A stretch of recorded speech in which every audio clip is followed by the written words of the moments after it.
Assalamualaikum warahmatullahi wabarakatuh. Alhamdulillah rabbil alamin wassalatu wassalamu ala sahbihi ajmain. Saya di sini akan menjelaskan fitnah harta. Hadis 289 halaman 109.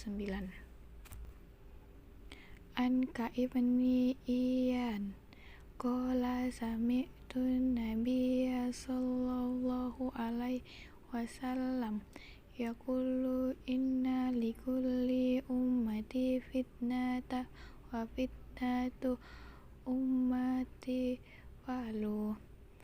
Artinya dari Ka'ab bin Iyan, beliau berkata, aku mendengar Nabi Shallallahu Alaihi Wasallam bersabda, sesungguhnya pada setiap umat akan ditimpa fitnah, dan fitnah bagi umatku adalah harta. Fitnah harta. Pengertian fitnah. Secara garis besar, fitnah diartikan sebagai murtad, keluar dari Islam, perang saudara, kekejaman, kekacauan, ujian dan cobaan, serta perkataan jelek. Fitnah dalam pengertian murtad terdapat dalam Quran Surah Al-Baqarah ayat 193. Orang murtad merupakan fitnah karena dapat menimbulkan keresahan sosial keagamaan di kalangan. Hukum fitnah. Fitnah merupakan suatu kebohongan besar yang sangat merugikan dan termaksud dalam dosa yang tak terpenuhi oleh Allah Subhanahu wa taala. Oleh karenanya, Islam melarang umatnya memfitnah sebab fitnah adalah haram. Macam-macam fitnah. Fitnah saubat, fitnah syahwat. Fitnah saubat.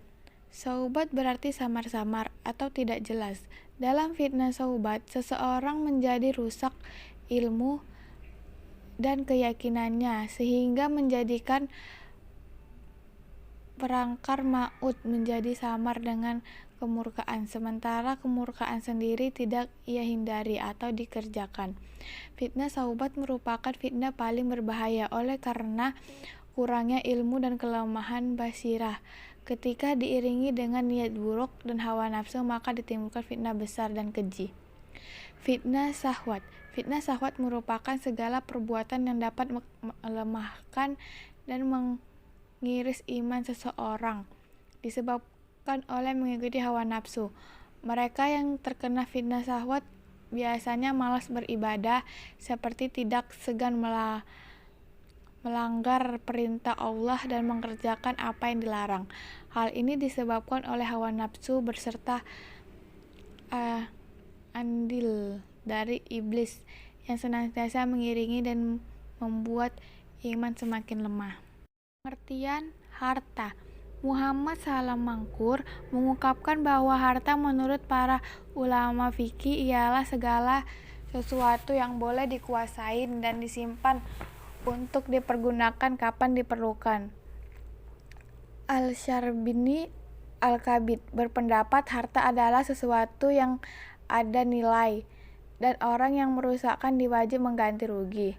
Mazhab Maliki mendefinisikan harta milik menjadi dua macam.